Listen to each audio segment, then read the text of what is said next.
اللہ اللہ اللہ۔ بسم اللہ الرحمن الرحیم۔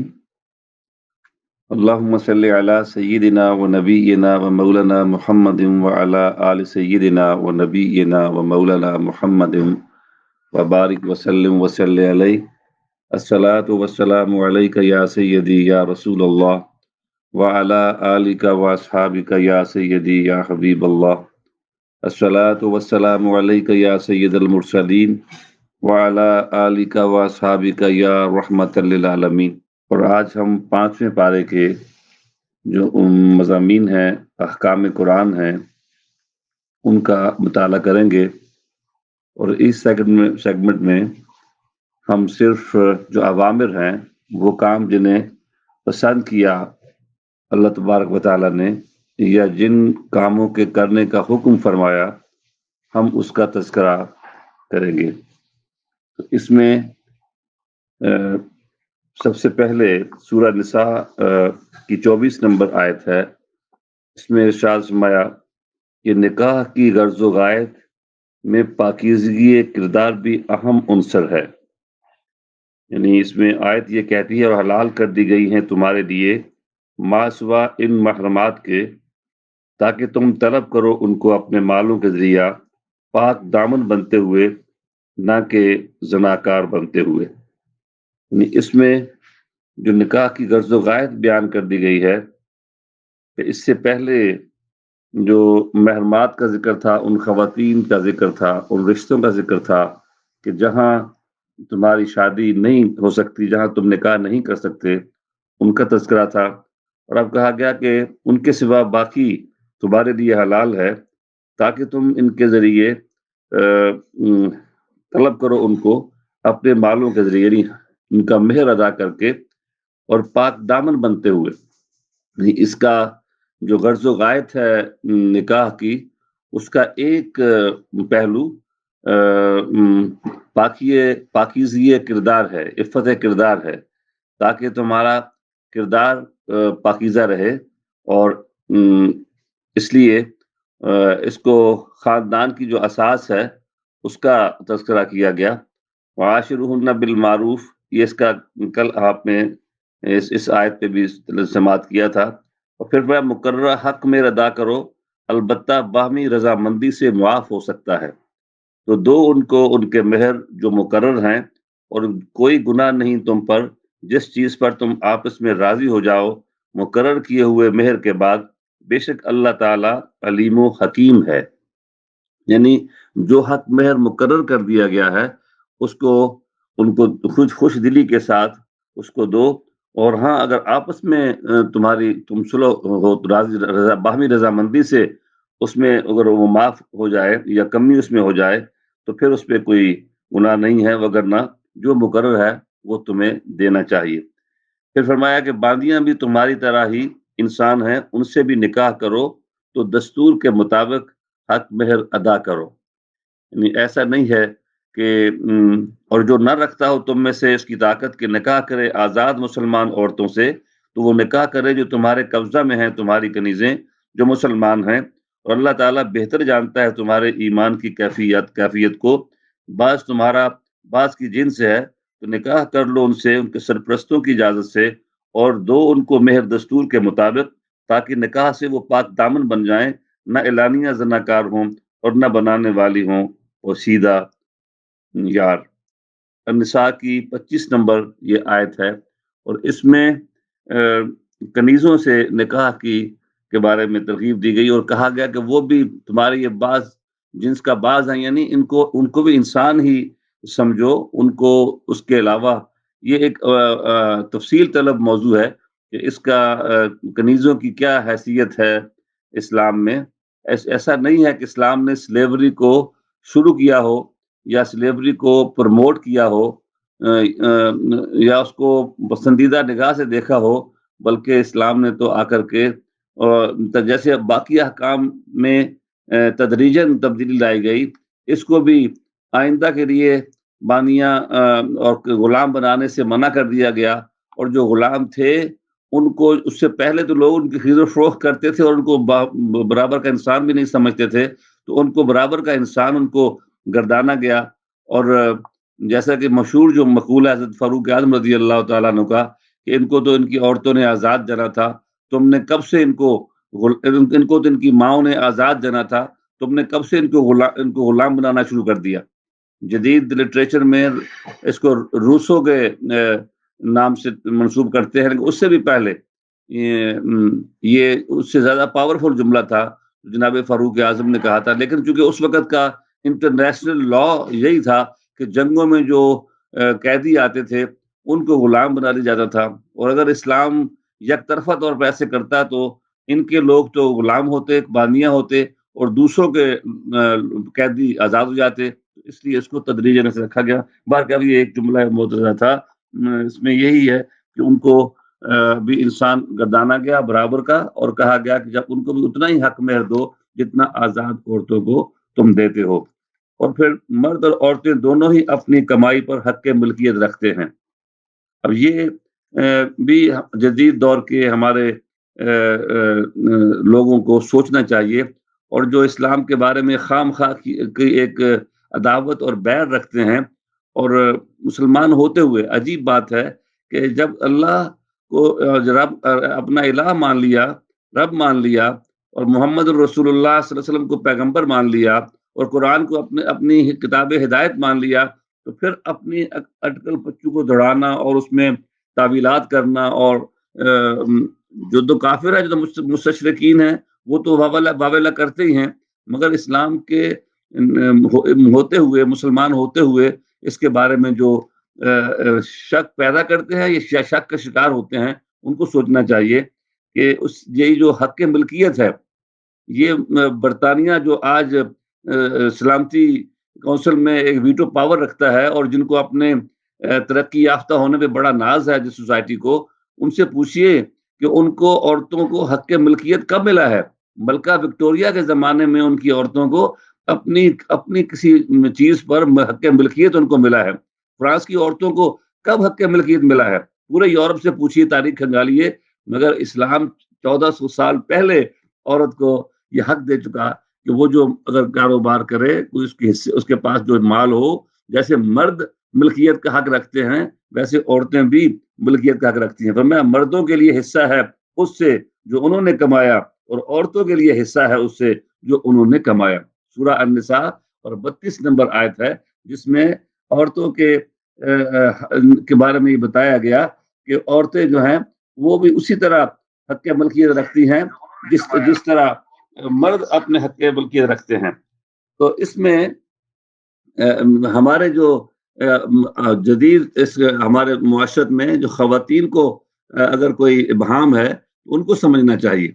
تو دونوں کا حق دیا گیا. اور پھر اس میں جناب رسول اللہ صلی اللہ علیہ وسلم کا یہ فرمان سنیے کہ صلی اللہ من فضلہ فإنہ یحب ان یسأل، کہ اللہ تعالیٰ سے اس کا فضل مانگا کرو، اللہ سے اس کے فضل کا سوال کیا کرو، اس لیے کہ اللہ کو بڑا پسند ہے یہ کہ اس سے سوال کیا جائے. یعنی مال جو ہے اس کے لیے محنت بھی کی جائے، اس کے لیے کوشش بھی کی جائے، اور پروردگار سے دعا بھی کی جائے کہ مالک مجھے یہ مال مجھے عطا فرما. اور جیسے کہ کل آپ نے حدیث سنی تھی کہ جناب رسول اللہ صلی اللہ علیہ وسلم کی تشریف آوری کے دوران صحابہ کرام کے سامنے کوئی صاحب گزرے، بازار کی طرف گئے، تو لوگوں نے کہا کہ کاش یہ بندہ اللہ کے راستے میں ہوتا. تو آپ نے کیا ارشاد فرمایا؟ آپ نے فرمایا کہ اگر تو یہ بندہ اپنے بیوی بچوں کا پیٹ پالنے کے لیے جا رہا ہے تو سمجھ لیجئے کہ پھر یہ اللہ ہی کی راہ میں ہے، اور اگر یہ اپنے ماں باپ کی خدمت کرنے کے لیے جس راہ پہ جا رہا ہے تو پھر بھی یہ اللہ کے راستے میں ہے، اور اگر یہ اپنے آپ کو محتاجی سے بچانے کے لیے مال کمانے کے بازار کے راستے پہ جا رہا ہے تو پھر بھی یہ اللہ کے راستے میں ہے، اور اگر یہ اپنے لہو و لعب کے لیے اور تعیش زندگی کے لیے جا رہا ہے تو پھر یہ اس میں نہیں ہے. تو فرمایا کہ اللہ سے مانگتے رہنا چاہیے، اس سے اللہ تعالیٰ سے اس کا فضل و کرم مانگتے رہو.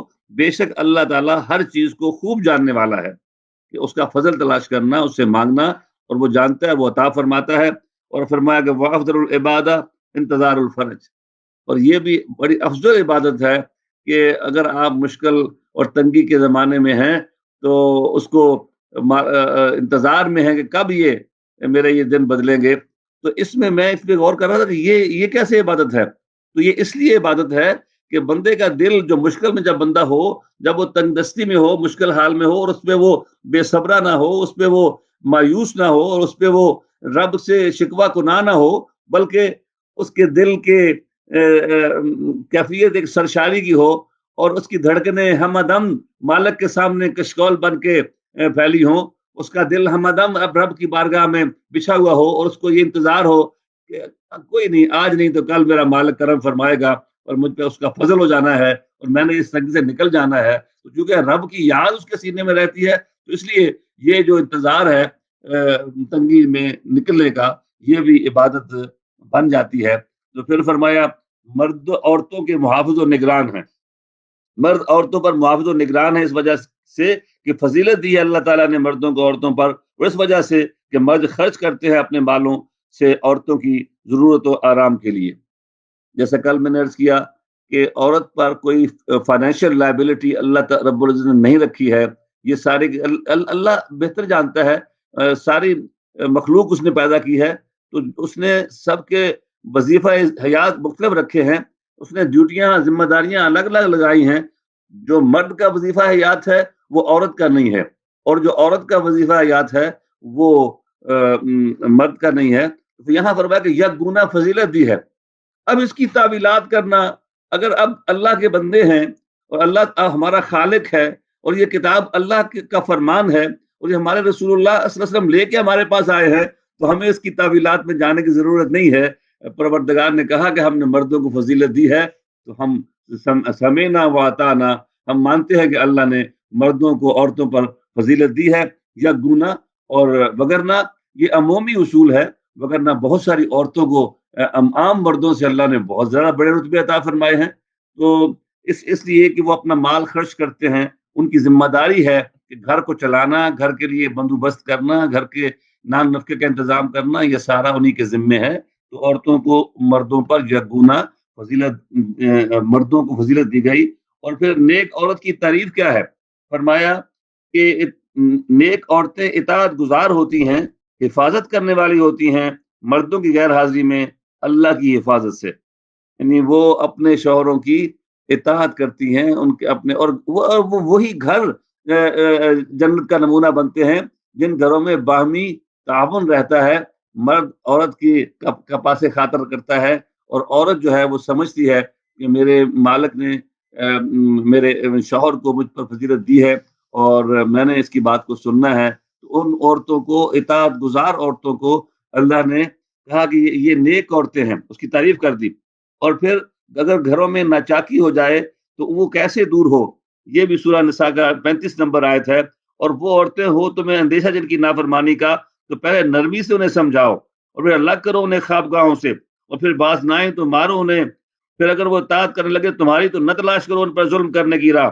بے شک اللہ تعالیٰ عظمتوں کی برائی میں سب سے بالا، سب سے بڑا ہے. اور اگر خوف کرو تم ناچاکی کا ان کے درمیان، تو مقرر کرو ایک پنچ مرد کے کنبہ سے اور ایک پنچ عورت کے کنبہ سے. اور اگر وہ دونوں ارادہ کریں صلح کرانے کا تو موافقت پیدا کر دے گا اللہ تعالیٰ میاں بیوی کے درمیان. بے شک اللہ تعالیٰ سب کچھ جاننے والا، ہر بات سے خبردار ہے.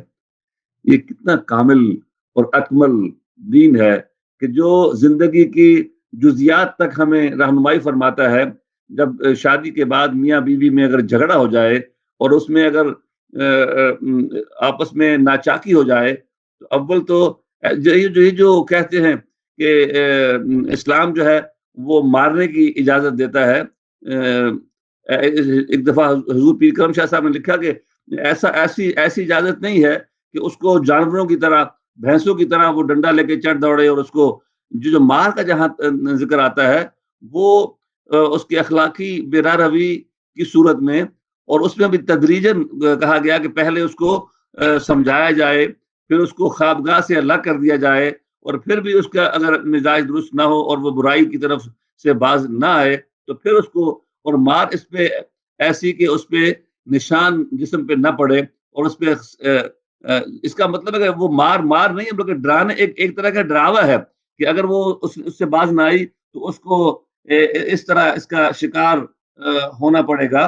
تو اس لیے یہ جو لوگ اس سے اگر کوئی اخذ کرتے ہیں اور اس سے ان شوہروں کو باز آنا چاہیے جو یہ سمجھتے ہیں کہ ہمیں مارنے کا حق دیا گیا ہے. ایسا نہیں ہے، ایسا نہیں ہے. اس سے پہلے آپ یہ سن نہیں چکے ہیں کہ عاشرہن بالمعروف، کہ آپ نے ان سے اچھی طرح گزران کرنی ہے، ان کے ساتھ اچھی طرح رہنا ہے، ان کا اور اپنی بیویوں کے ساتھ. اور پھر سب سے بڑا جو نمونہ ہمارے سامنے ہے وہ تو آقا مولا محمد الرسول اللہ صلی اللہ علیہ وسلم کا ہے، وہ تو اہل بیت طہار کا ہے، وہ تو صحابہ کبار کا ہے. کیا ان کی زندگیاں ایسی ہیں کہ ہم نے قرآن زیادہ سمجھا ہے یا انہوں نے سمجھا ہے؟ تو وہ تو اپنے نرم اور لطیف جذبات رکھتے ہیں اپنے گھر والوں کے لیے، تو بھلا ہمیں کیا ہے کہ ہم اس طرح کرتے ہیں.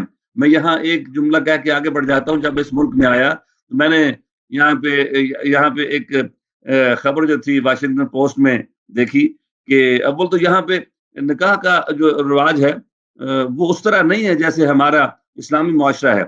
یہاں 60% لوگوں بچوں کے بارے میں ایک اسکالر نے لکھا کہ وہ سنگل پیرنٹ جو ہے وہ ان کو ریز کرتے ہیں. تو شاید شادیاں چلتی نہیں ہیں اور اس لیے وہ بندھن میں بندھنے کے بجائے ہی ایسے ہی وہ رہتے ہیں. تو اس طرح وہ دو اشخاص جو آپس میں رہ رہے تھے اس طرح ان کا آپس میں لڑائی کس بات پہ ہوتی ہے کہ برابر حصہ. اس کو بڑا لوگ تعریف کرتے ہیں کہ جی برابر حصہ ہے کہ گھر کا خرچہ جو ہے اس کے کرائے میں میاں بیوی دونوں اپنے اپنی انکم میں سے حصہ ڈال رہے ہیں اور کرائے میں بھی اور نان نفقے میں بھی اور ساری چیزوں میں. تو اس نے جب اب جو لڑکی جو تھی اس کی انکم زیادہ تھی، جو بوائے فرینڈ تھا اس کی کم تھی، تو اس نے اس کو کہا کہ تم زیادہ حصہ ڈالو. تو وہ اس سے ناراضگی ہوئی آپس میں اور اس طرح مارا اس نے کہ استریاں لگا کر، جو استری اور جسے کپڑے استری کرتے ہیں اس کے پورے جسم کو اس نے داغ دیا اور بیچاری وہ جان سے چلی گئی. اس پہ کوئی واویلا نہیں، اس پہ کوئی ویسٹرن کلچر پہ کوئی داغ نہیں، اس پہ کوئی امریکن کلچر پہ کوئی داغ نہیں، یہاں کے رہنے والوں کے مذہب پہ کوئی بات نہیں. لیکن مسلمانوں کے یہاں اگر کوئی ایسا وحشی انسان پیدا ہو جائے تو اس انسان کی بات نہیں کرتے، وہ کہتے ہیں کہ یہ ان کا مذہب سکھاتا ہے، ان کی کتاب ہدایت سکھاتی ہے ان کو. ایسا نہیں ہے. یہ کتاب نرمیوں، رحمتوں، رافتوں والی کتاب ہے. ان کے رسول رحمت للعالمین ہیں، ان کے پیغمبر رؤوف ہیں، رحیم ہیں، کریم ہیں. اور ان کا مالک جو ہے وہ تو قرآن پاک کھلتے ہی، کتاب ہدایت کھلتے ہی اپنا تعارف کرواتا ہے، بسم اللہ الرحمن الرحیم. وہ رحمان ہے، وہ رحیم ہے. یہاں تو نرمیاں ہی نرمیاں ہیں. اس لیے میں آپ کا فکر لے لیا میں نے کہ اسلام میں اگر کوئی جو لوگ ویشی ہیں ان کو ڈرنا چاہیے اللہ تبارک و تعالیٰ سے کہ وہ اسلام کے بارے میں اسلام پہ دھبا ہیں. وہ لوگ جو اس طرح کا رویہ اختیار کرتے ہیں ان کو یہ اختیار نہیں ہے کہ جانوروں کی طرح وہ اپنی خواتین کو اور اپنی بیویوں کو وہ ان کے ساتھ سلوک کریں. تو آگے چلیے پھر میں حقوق اللہ اور حقوق العباد پورے کرو. حقوق اللہ اور حقوق العباد اور عبادت کرو اللہ تعالیٰ کی اور نہ شریک بناؤ اس کے ساتھ کسی کو، اور والدین کے ساتھ اچھا برتاؤ کرو، نیز رشتہ داروں اور یتیموں اور مسکینوں اور پڑوسی جو رشتہ دار ہے اور پڑوسی جو رشتہ دار نہیں ہے اور ہم مجلس اور مسافر اور جو تمہارے قبضہ میں ہیں ان سب سے حسن سلوک کرو. اب یہ درجہ بدرجہ چاروں طرف جو دائرے ہیں تعلق کے اور رشتے کے اور واقفیت کے، ان تمام دائروں میں جہاں جہاں جو بھی لوگ آتے ہیں ان سب کے ساتھ حسن معاملہ کرنے کا حکم دیا گیا. پہلے اللہ کا حکم، اللہ کے ساتھ حقوق اللہ کیا ہے کہ اس کی بندگی کی جائے، اس کے ساتھ کسی اور کو شریک نہ ٹھہرایا جائے. اور اللہ کے حقوق جس میں کہے گئے اسی آیت میں فرمایا کہ اپنے ماں باپ کے ساتھ اچھا سلوک کرو. اور یہ ماں باپ کے ساتھ اچھا سلوک کا تو اس قدر بار بار کہا گیا ہے. اور میں یہاں ان نوجوانوں کو، ینگسٹرز کو میں یہ کہوں گا، all of you those who are blessed that they have their parents still living with them, please respect your parents, please obey your parents, please be render your services to your parents. اس لیے کہ یہ جو سایہ دار درخت ہیں یہ ساری عمر سروں پہ سایہ نہیں کرتے ہیں، یہ ساری عمر سروں پہ سایہ نہیں کرتے ہیں، یہ ہم ساری عمر ساتھ نہیں رہتے ہیں. اور قرآن پاک کا یہ مضمون بار بار آئے گا، اور جب بھی آئے گا میں اپنی آنکھوں میں آنسو لا کر اپنی اپنی ڈوبتی ہوئی آواز کے ساتھ آپ سے کہوں گا کہ پلیز اپنے ماں باپ کے ساتھ اچھا سلوک کیجیے. جہاں اللہ اپنا حق بتاتا ہے اس کے مان متصل اللہ فرماتا ہے کہ اپنے ماں باپ سے اچھا سلوک کرو, اور پھر کہتا ہے کہ اپنے رشتہ داروں سے, یتیموں سے, مسکینوں سے, اور پھر نیبر سے, وہ نیبر وہ پڑوسی جو رشتہ دار ہیں, اور وہ پڑوسی جو رشتہ دار نہیں بھی ہیں, ان سب سے.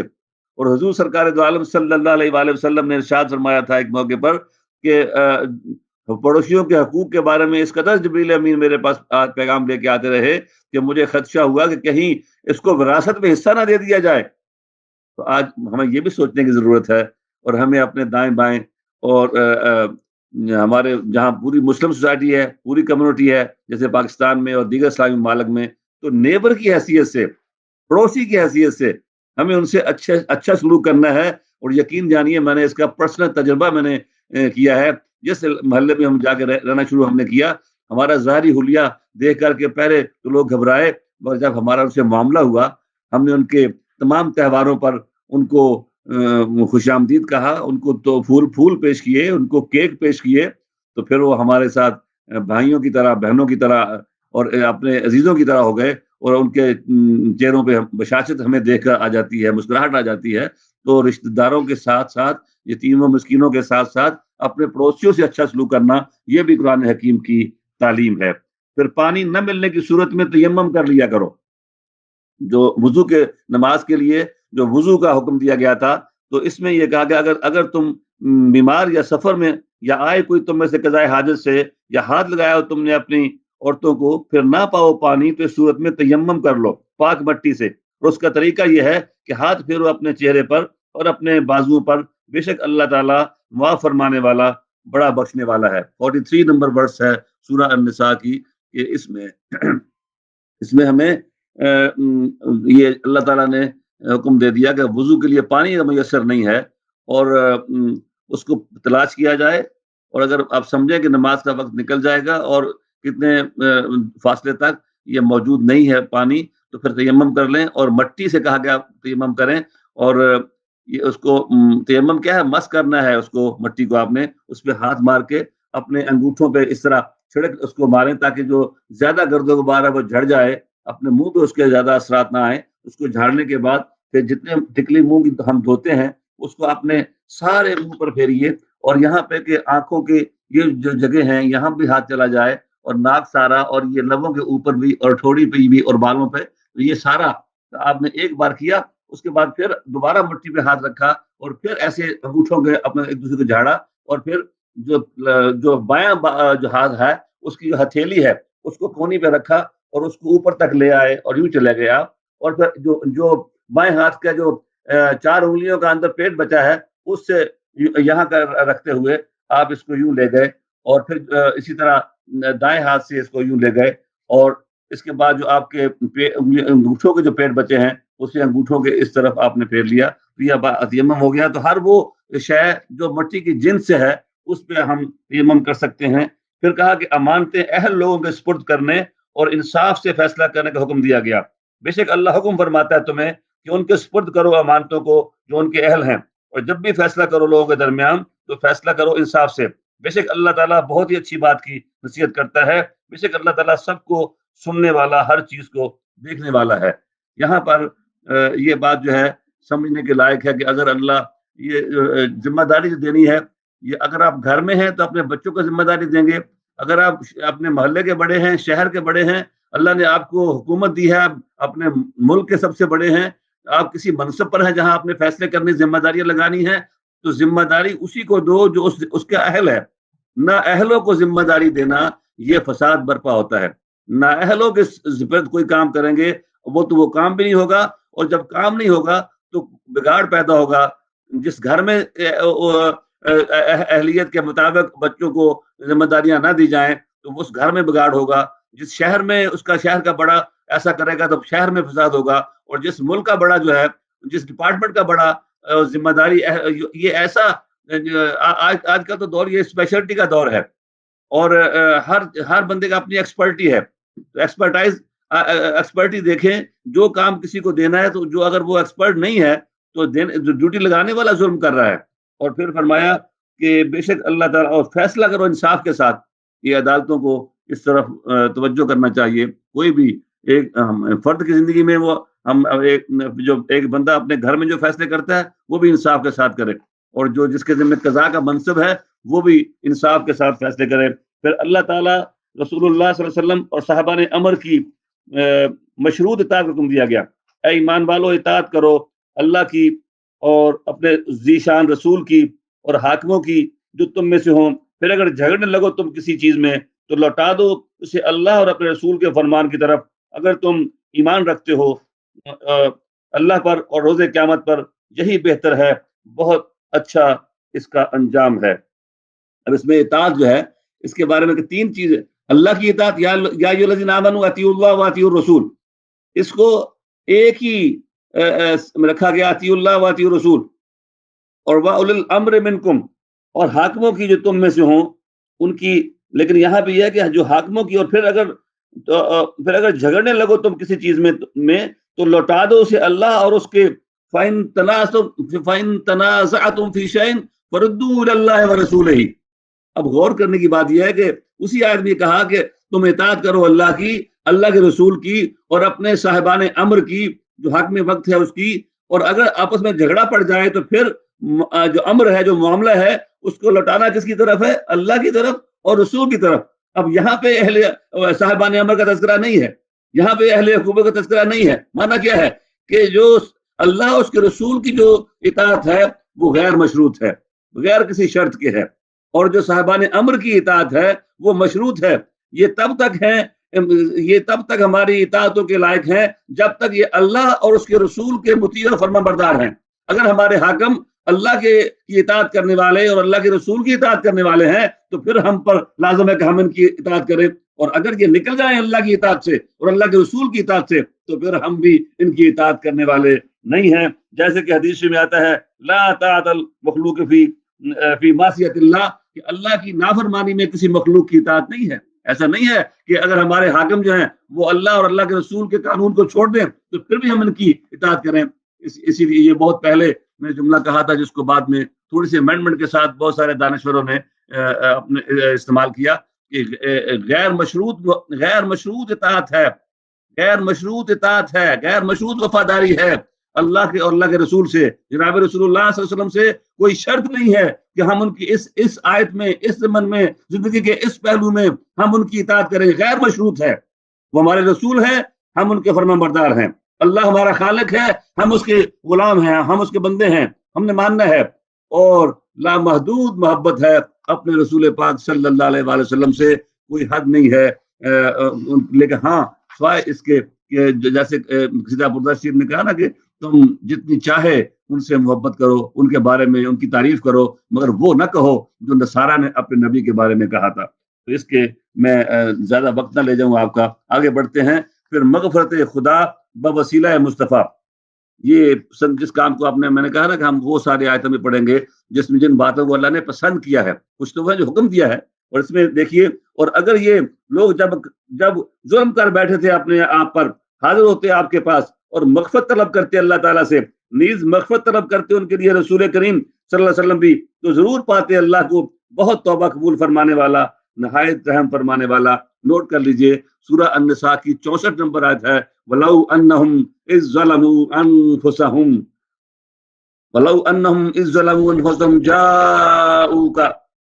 یہ بڑی ایک ڈھارس بنانے والی آیت ہے کہ جب کوئی کیوں نہ ایسا ہوا, جب یہ لوگ اپنے جانوں پر ظلم کر بیٹھے تو کیوں نہ ایسا ہوا کہ یہ آپ کے پاس آ جاتے, اے ہمارے محبوب پیغمبر, یہ آپ کی بارگاہ میں حاضر ہو جاتے اور پھر اللہ تعالیٰ سے آپ کے پاس آ کر کے مغفرت طلب کرتے, اور اللہ کا رسول بھی ان کے لیے مغفرت طلب کرتا, تو پھر یہ پاتے اللہ کو بہت توبہ قبول کرنے والا.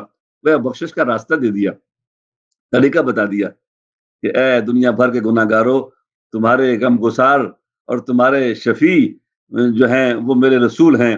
جب تم ان سے بے نیاز نہیں رہ سکتے, تمہاری مغفرت ان کے وسیلے سے ہونا ہے, تم ان سے دور نہیں رہ سکتے. جب کبھی تمہیں ایسا ہو تو ان کی بارگاہ میں آؤ. اسی لیے تو ہم کہتے ہیں یا رسول اللہ انظر حالنا, یا حبیب اللہ اسمع قالنا, اننی فی بحر غم مغرق خذ یدی سہل لنا اشکالنا.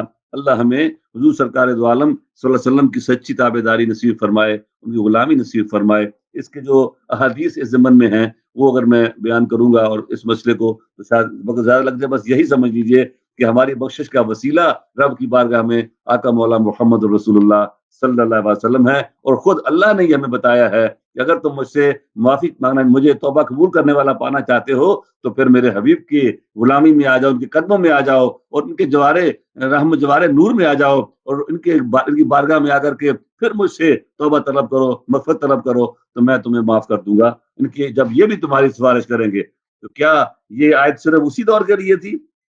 قرآن اسی دور کے لیے تھا؟ قیامت تک کے لیے ہے، تو پھر میرے لیے بھی اور آپ کے لیے بھی ہے، ہر بندہ مومن کے لیے یہ ہے کہ جب اس سے گناہ ہو تو سرکار کی بارگاہ میں وسیلہ بنائے آپ کو اللہ کی بارگاہ میں، اور جناب رسول اللہ صلی اللہ علیہ وسلم کے وسیلے سے اللہ ہماری خطائیں معاف فرمانے والا ہے۔ تکمیل ایمان کے لیے دل و جان سے غلامی ہے مصطفیٰ لازمی ہے، اور اے مصطفیٰ تیرے رب کی قسم یہ لوگ مومن نہیں ہو سکتے یہاں تک کہ حاکم بنائے آپ کو، ہر اس جھگڑے میں جو پھوٹ پڑا ان کے درمیان پھر نہ پائیں اپنے نفسوں میں تنگی اس سے جو فیصلہ آپ نے فرما دیا، اور تسلیم کر لیں دل و جان سے۔ یعنی آپس میں جو قضیے ہیں دور رسالت میں آپ صلی اللہ علیہ وسلم میں تو وہ آپ کی بارگاہ میں حاضر ہوتے تھے کہ یا رسول اللہ یہ میرا معاملہ ہے، آپ فیصلہ فرماتے تھے، اور اس میں حضرت فاروق اعظم کو جو فاروق کا لقب ملا ہے اسی منافق کی گردن مارنے میں تو ملا تھا، جو بظاہر مسلمان تھا اور جناب رسول اللہ صلی اللہ علیہ وسلم کے فیصلے کو اس نے مانا نہیں تھا۔ یہودی کو کہا کہ چلو تمہارے راہب کے پاس، تمہارے جو ہے مذہبی پیشوا اس کے پاس چلتے ہیں، تو جناب فاروق اعظم نے یہی کہا تھا کہ تلوار سے گردن مارنے کے بعد کہ جو میرے نبی کا فیصلہ نہیں مانتا ہے اس کا پھر فیصلہ عمر کی تلوار کرتی ہے۔ تو کہا کہ ایمان مکمل نہیں ہوگا ان کا، یہ اس وقت تک کامل مومن ہو سکتے نہیں ہیں جب تک ہر قضیے میں آپ کے فیصلے کو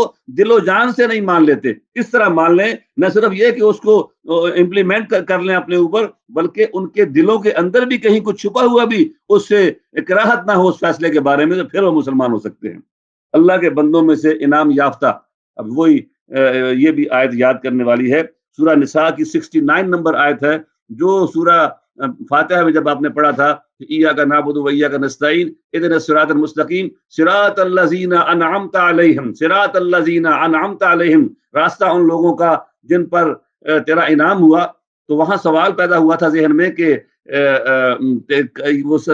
وہ کون لوگ ہیں جن پر اس کا انعام ہوا، تو اس آیت میں بتا دیا، اور جو اطاعت کرتے ہیں اللہ کی اس کے رسول کی تو وہ ساتھ ہوں گے جن پر اللہ نے نام فرمایا انعم اللہ من النبیین والصدیقین والشہداء والصالحین، اور کیا ہی اچھے ہیں یہ ساتھی، یعنی یہ انبیاء ہیں، صدیق ہیں، شہداء ہیں، اور اللہ کے نیک بندے ہیں، یہ سارے انعام یافتہ بندے ہیں۔ پھر حکم جہاد دیا گیا، اور پھر رسول کریم صلی اللہ علیہ وسلم کی اطاعت کو ہی اللہ کی اطاعت قرار دیا گیا۔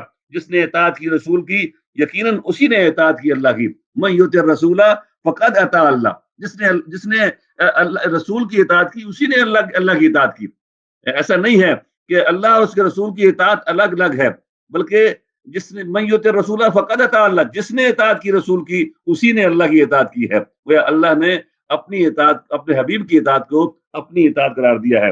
پھر سورہ نساء کی 84 نمبر آیت پھر ترغیب جہاد دی گئی ہے، اے محبوب جہاد کرو اللہ کی راہ میں، نہ تکلیف دی جائے گی آپ کو سوائے اپنی ذات کے، اور ابھاریں آپ ایمان والوں کو جہاد پر، عجب نہیں کہ اللہ روک دے زور ان لوگوں کا جو کفر کر رہے ہیں، اللہ تعالیٰ کی گرفت بہت سخت ہے، نیز وہ سزا دینے میں بہت سخت ہے۔ پھر اچھی سفارش کی جزا اور بری سفارش کی سزا ہے، جو کرے گا سفارش اچھی ہوگا اس کا حصہ اس میں، اور جو کرے گا سفارش بری تو ہوگا اس کے بوجھ سے اس سے، اور اللہ تعالیٰ نے ہر چیز پر قدرت رکھنے والا ہے۔ تو اگر کسی کا آپ کے کہنے سے کوئی کسی کی مدد ہو سکتی ہو بغیر کسی دوسرے کے ساتھ ناانصافی کے، تو ہمیں لوگوں کے کام آنا چاہیے اور ہمیں ان کی سفارش کرنی چاہیے۔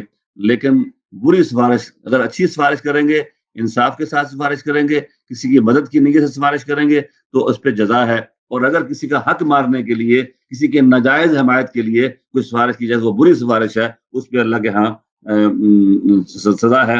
اور پھر کہا کہ اور جب سلام کا جواب اچھے لفظوں سے دیا کرو، اور جب سلام دیا جائے تمہیں کسی لفظ سے تو سلام دو تم ایسے لفظ سے جو بہتر ہو اس سے، یا کم از کم دہرا دو وہی لفظ، بے شک اللہ تعالیٰ ہر چیز کا حساب لینے والا ہے۔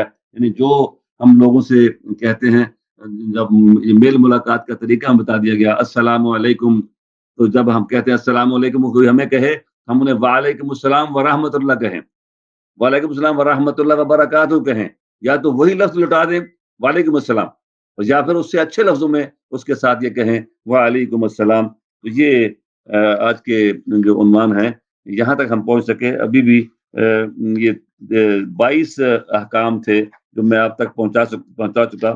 5ویں پارے میں یہ تقریباً 33 احکام ہیں جو میں نے نوٹ کر رکھے ہیں، تو انشاءاللہ باقی جو ہیں شام میں کچھ پیش کروں گا۔ اللہ تعالیٰ مجھے اور آپ کو عمل کی توفیق عطا فرمائے۔